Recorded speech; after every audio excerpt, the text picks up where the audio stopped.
What is up, guys? Welcome back to episode number one for Great House Grammar. Like I said in the intro video, I'm wanting to take some time and go over some of the basics of the English language, help you guys understand the ins and outs of um, pretty much the most basic aspects of writing or the English language. So, you know, to start off with things, it's kind of like I had mentioned in my introduction video. Um, it's important to understand that as human beings we write every day, whether we're text messaging, whether we're posting on Facebook, Snapchat, Instagram, Twitter. We're writing every day, and it's important to understand that. I think when people realize this, that they could practice writing every single day within these various genres that we utilize in our everyday lives, they would essentially be getting practice every single day. And as the old saying goes, practice makes perfect, and I wholeheartedly believe that. Personally, like when I text, I know that I try and keep it punctuated and things of that sort the best I can, because I know it's just, if I make it a habit, it's gonna stick with me. Plus, I always tell my students too, you don't want to come off as dumb in your writing. There are a lot of times that people are judged based upon how they speak or how they write, and that stems from what you want to take from what you learn in school, or what you learn wherever you may be. I understand we each have our own dialect in terms of coming from Appalachia, but that doesn't mean that we have to buy into this whole thing that we're uneducated or whatever. So I want to jump right into it. The first video I want to make public to you guys deals with the question, what is a sentence? Um, you know, a lot of times when I speak with my students in the classroom, they tend to think a sentence is a group of words that just gets a thought across. And yeah, maybe that is to an extent, but you have to understand, to have a sentence, you have to have three different things. If we go over to and I'll insert a Blues Clues quote here, the handy dandy notebook.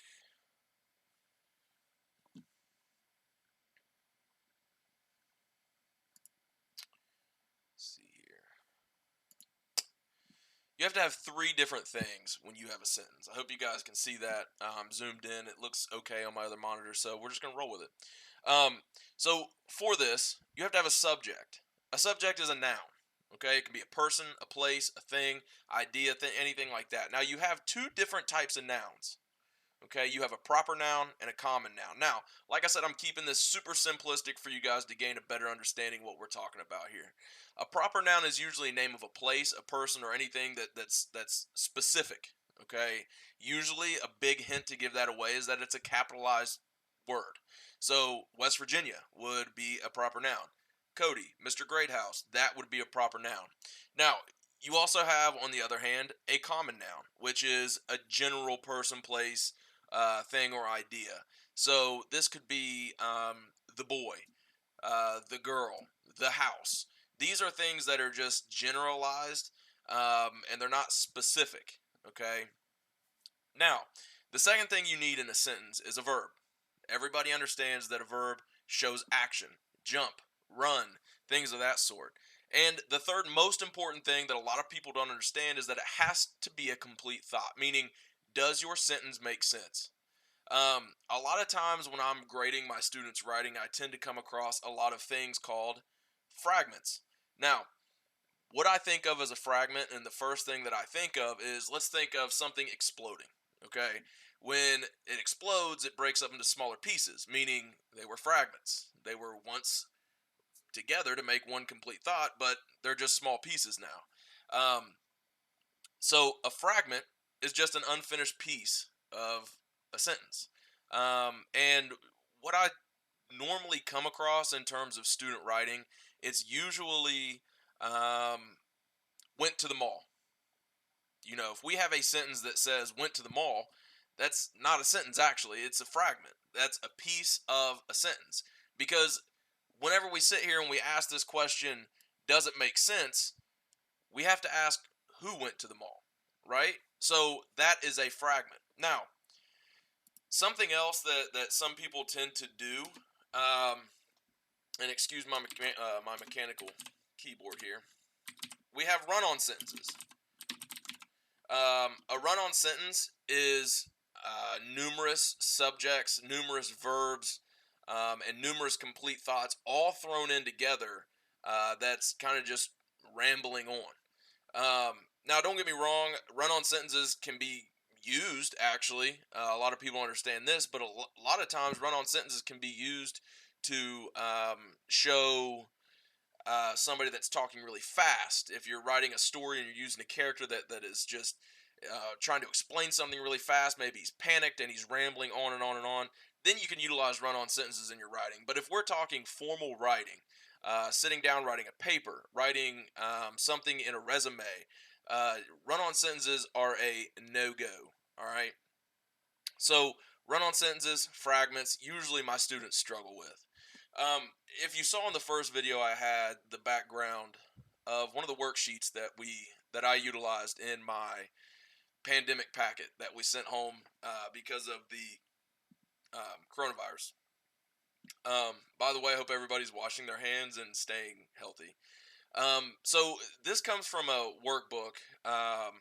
It's actually quite old, but with that, I think this is one of the best workbooks that we have in our school, because what it does is up here you can see that it tells you that what a sentence is. It tells you what a fragment is. So anytime we utilize these worksheets, or I utilize these worksheets, I always try and hit on that with the kids, is that you have the rules right up here in front of you. So one thing and it gives you an example of a fragment, giving a speech about whales. Well, we ask ourselves, does it have a subject? Not really. Does it have a verb? Yeah. Is it a complete thought? No, because we don't know who's giving a speech. Okay, so that's one thing that we need to understand about a sentence fragment. Now, when we look at the sentence, Lori will be giving a speech about whales. We have a subject, we have a verb, and we have a complete thought. We know who's doing it, we know what they're doing, and we know what it's about. So what I want to do is, here you can pause the video if you want to, and I would like for you to work on numbers one. Let's do the first 10. Okay, so if you want to pause the video, most definitely pause the video, work on these 10, and we'll go through them. But I'm going to go ahead, for the sake of the video, I will go ahead and I will continue to work on 1 through 10, and hopefully get through these 15, and then we'll wrap up. That's the first lesson. Super easy, super simple, short, sweet, to the point. That's the way I like for it to be. So we look at number one, for example. The directions, actually, I always tell my kids, read the directions first. We always want to do that. So it looks to me like we're going to write an S if it's a sentence, or F if it's a sentence fragment. Now, like I had told you, when I film this, or whenever I go live, this is raw. This is me just jumping into it. I normally don't look at this stuff before I go through it. We're just going through it to get through it. So if we look at this, number one, it says water supports the gigantic body of the whale. So we have to ask ourselves, we go back to our notes, does it have these things? Does it have a subject? Does it have a verb? And is it a complete thought? So we go back here and we're looking. Subject, it looks to be water. Does it have the verb? Supports, that is what the water is doing. So that is your verb. And is it a complete thought? Does it make sense? Water supports the gigantic body of the whale. So most definitely, to me, that sounds like it is a sentence. It's a complete sentence. It has the three essential items that a sentence needs. Now, number two, this is an example of something that I would see in student writing, unable to survive on land. Well, we look at this and we ask ourselves, okay, is there a subject? We look through here, and there's not. We don't know who or what is unable to survive on land. So right there, right off the bat, we can say that this is definitely, number two would be a fragment. A beached whale's lungs may be crushed. Do we have a subject? Yes, a beached whale's lungs. And a verb? Definitely. And a complete sentence. a complete thought. Yeah. So when we check those three things off, we obviously have a complete sentence. Prevented by its tremendous weight. Doesn't look like it has a subject. So as we even got through the first four, you guys can slowly see that if you trim down, if you break it down into those three essential items, subject, verb, complete thought, you definitely can go through this here and come up with the fact whether or not you have a complete sentence or not. Um, so my challenge to you is, and I want you to understand when I say this, my challenge to you is whenever you write your next Facebook post, when you send your next text message, when you send out your next tweet, Snapchat, Instagram post, I challenge you to write in complete sentences when you go about this. Um, it's very important. And like I said, when you speak complete sentences coherently, uh, it it speaks dividends on how people perceive you as an educated adult or an educated student. Um, so what I'll do is I'll actually keep going through these first 10. Blue whales are the largest mammals. We have the subject, blue whales, the verb, are, and the largest animals is essentially your predicate, and that is your complete sentence. The blue whale, which can weigh over 150 tons. Now, this one's a little tricky. Okay, you have a subject, the blue whale. Uh, can weigh is your verb. Over 150 tons is the rest of your sentence. So some of you would sit here and say, yes, it's a complete thought. Yes, you have a subject. Yes, you have a verb. But you have this here, which, that comes after a comma. This is something that a lot of people come across that may throw a wrench in the gears. This is a dependent clause. Okay, if we go back to our notes, and this is something that we can add in our notes, what I've been teaching you guys today is something called a simple sentence. A simple sentence is the exact same thing as an independent clause.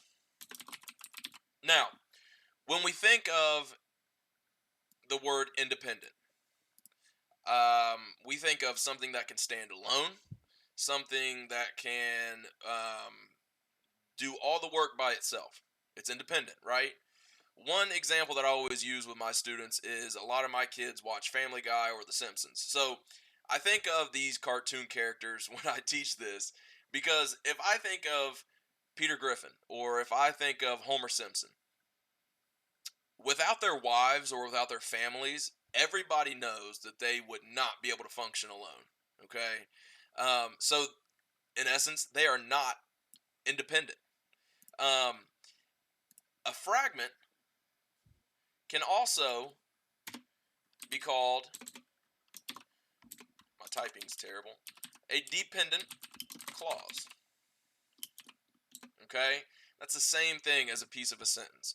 Now, once again, if we think of Homer Simpson or Peter Griffin, they are dependent, meaning they have to be with something else, meaning they have to be with Marge, they have to be with Lois, whatever it is that makes them whole or makes them function.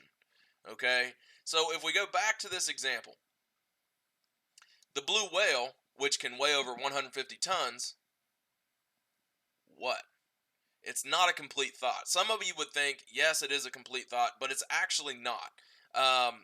It sounds like when you read this, there's going to be more that comes after this period. So, what your writer should do, or what we should do in this situation, is we should turn that period into a comma and finish the sentence. So, for example, the blue whale, which can weigh over 150 tons, swims flawlessly through the ocean. So, that could be an example of how that sentence wraps up. So, number 7 seems to be the same situation, a dependent clause. Although some whales have simple teeth, that's not a complete sentence. So, just because you have this conjunction here, you have two types of conjunctions, and we'll get in that way later in some of the lessons that I talk about. I want to focus on just sentences here. We would need a comma, and we would need to link it with an independent clause. This one's dependent. so we'd have to link it with an independent clause. Others have no teeth. Now, when I ask my students in class whether or not something is a sentence, they always want to get hooked on the idea that they have to look at the number of words to tell you whether or not it's a sentence. Now, the number of words do not matter in terms of having an independent clause or a simple sentence. It doesn't matter. Okay, he ran is a sentence. Okay, because you have a subject and you have a verb, and it's a complete thought. You can see him running. It answers all three essential questions. Um, Others have no teeth. Others is your subject. Have no or have is your verb, and it's a complete thought. So that's definitely a sentence. The sieve-like whalebone in the roof of their mouths. It kind of leaves you asking that question, what? You have a subject, but you don't really, and you have a verb, kind of, well, that'd be a preposition. You don't really have a verb, okay? So that's definitely a fragment. And then straining krill from the water for food. You have a verb, but you don't know who's doing it. Okay, so if you go through these first 10, um, you can go back through and you can check your work. I suggest you do. And then you can come down here to exercise B and you can knock out some of exercise B. So after she spoke, it looks like the directions tell you that you're going to take a fragment and you're going to turn them into a sentence. So in the example, a walk in the rain, they spun this into a sentence for let's go for a walk in the rain. Here is an example of the dependent clause. After she spoke. What happened after she spoke? We have no idea, right? So we have to add an independent clause with a dependent clause to make it whole. That's a complex sentence, and we'll definitely get into that later on with sentence types. So one thing that I want you guys to understand with this, in terms of the notes that we took today, the notes that we wrote down, I want you to understand these things. A simple sentence is the exact same thing as an independent clause. So in future videos, when you hear me saying simple sentence or independent clause, they can be used in the same context, okay? A simple sentence or independent clause needs a noun, whether it's proper or common. It needs a verb, which is an action word, and it needs to be a complete thought. And ask yourself, does it make sense? Who's doing it? What are they doing? Maybe, where, whatever. We discussed a fragment, which is a piece of a sentence. We talked about dependent clauses, and we talked about Homer Simpson and, you know, Family Guy and things of that sort. And we came up with the idea that dependent clauses are just as what they say. They're dependent. They're dependent upon something. Um, and we talked about run-on sentences, which are sentences that just keep rambling on and on with no punctuation, no periods. It's more than one subject, more than one verb that is just thrown together in this madness um, of hodgepodges of just groups of words. And like we had just talked about, we talked about simple sentences and independent clauses. Um, that pretty much wraps up today's video in terms of simple sentences or independent clauses. One thing that I want you to understand is, I am I'm not, you know, at the end of the day, not some big video editor type guy. I'm just flying by the seat of my pants here with, with some Microsoft Word and a couple worksheets on my computer. But at the end of the day, you have to understand, I'm doing it for you guys. I'm taking some time out of my day to kind of cover the basics for people to better understand, um, you know, the correct way to write a sentence. It's just like I had said earlier, asking my students, and I know I could ask some of you guys out there, what is a sentence? And you guys would just be able to tell me that, well, it's a group of words make sense. Yeah, but still, it needs to be coherent with a subject, a verb, and a complete thought. So anyway, guys, I totally appreciate you tuning in.